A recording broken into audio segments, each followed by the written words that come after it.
Learning statistics does not need to be difficult. Now, instead of bombarding you with complicated formulae and statistical theory, I'm going to walk you through a way of thinking, and that's going to enable you to address the most common statistical questions. When we look at sample data, for the most part we see two things. We see differences between groups, so men are taller than women, and we see relationships between variables like taller people weigh more than shorter people. And the big question is, are those differences and are those associations or relationships real? And I'm going to talk you through what it is that we mean by the term real.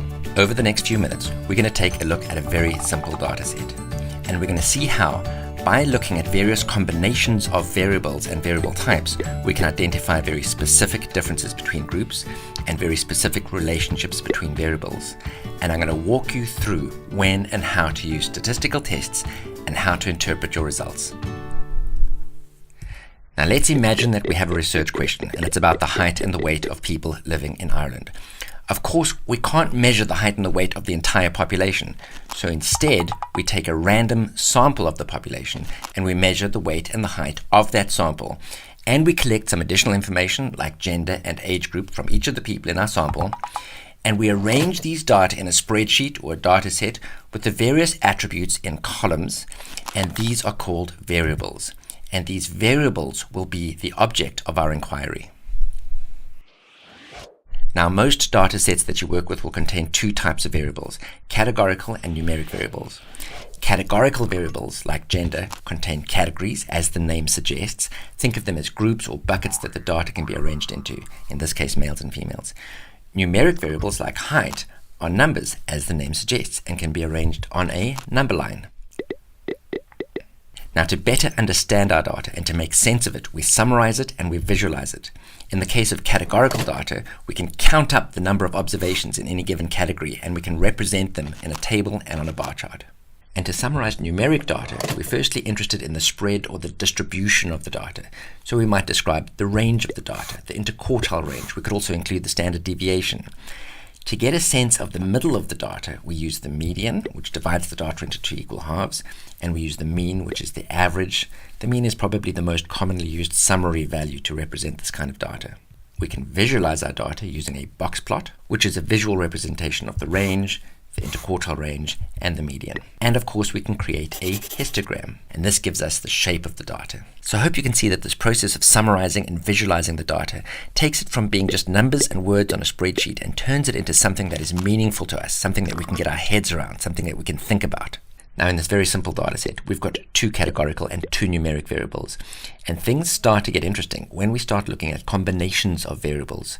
So, for example, we can take a look at a categorical and a numeric variable like gender and height. And so we can group the data by gender, which is the categorical variable, and create a summary of the numeric variable, in this case height, that is separated out into those two groups. And looking at the summary, we can see that in our sample data, men are on average taller than women. What I want you to see here is that we've looked at a combination of a categorical and a numeric variable. But as you can imagine, there are other possible combinations of variables that we could have looked at. We could have looked at height and weight, which are both numeric. We could have looked at gender and age group, both categorical. And in each case, we might see either differences between groups or relationships between variables.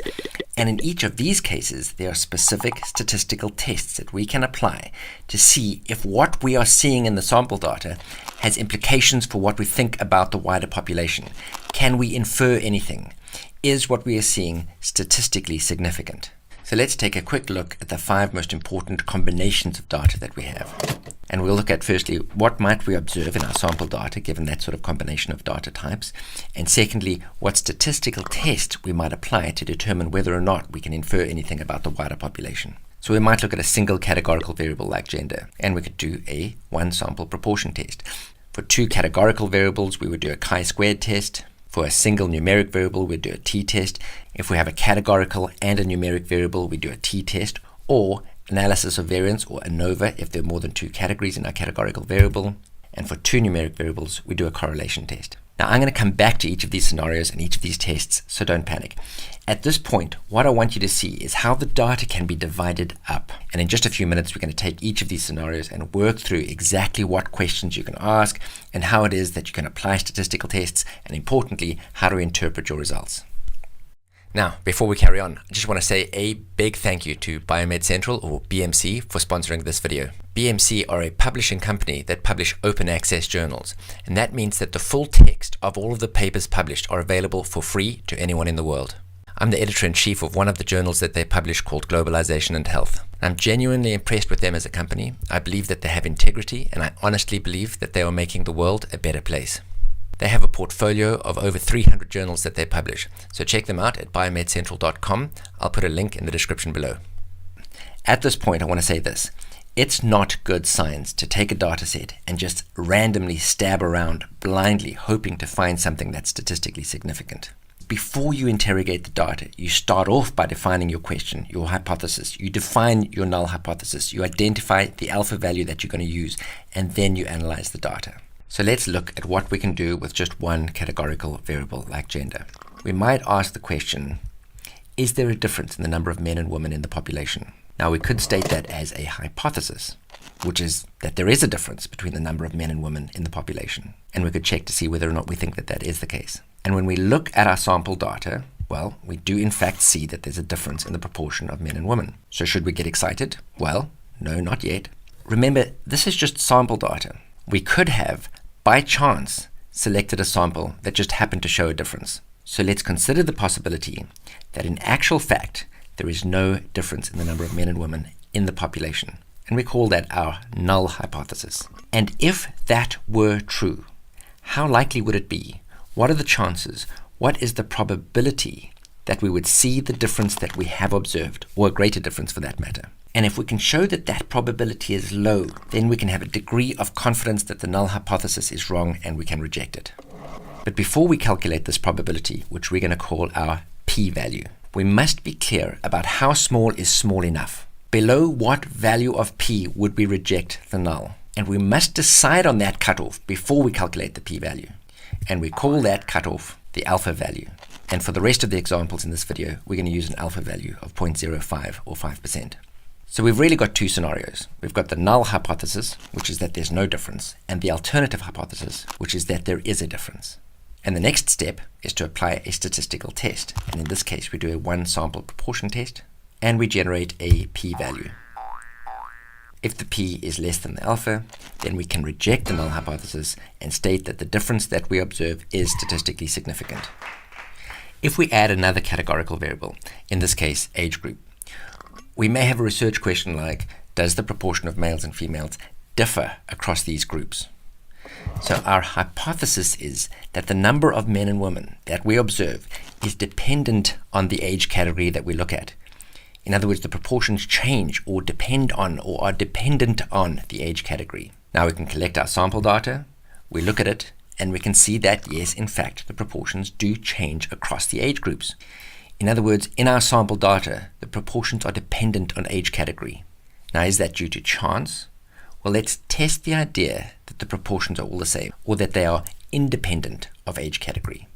That's our null hypothesis.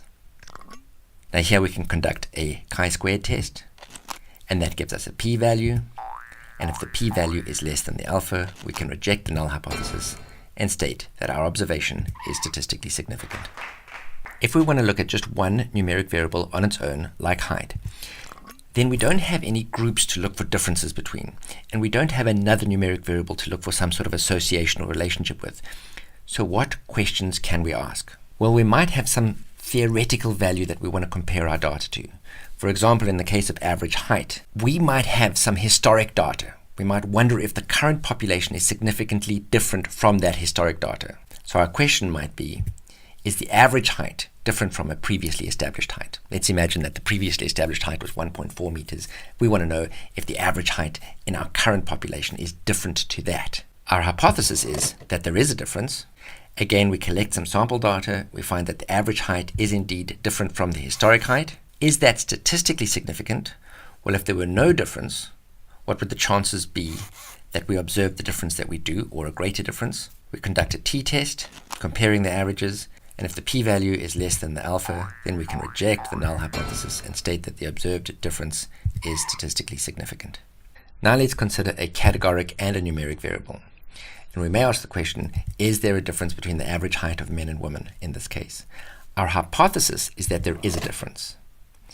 In our sample, we do observe a difference. Let's assume that there's no difference.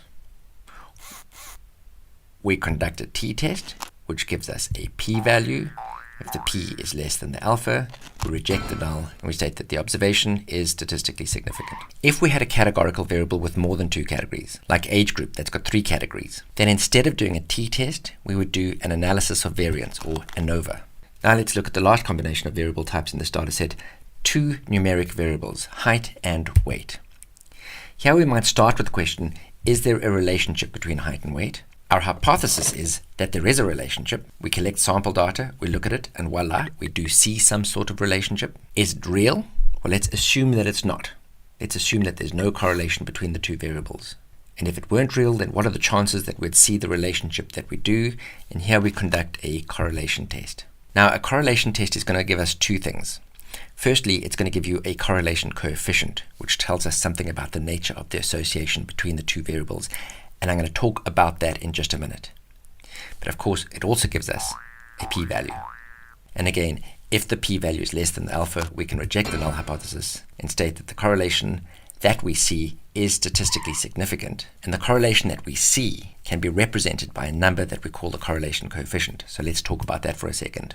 The correlation coefficient is a number between -1 and 1. And it looks at the relationship between 2 numeric variables.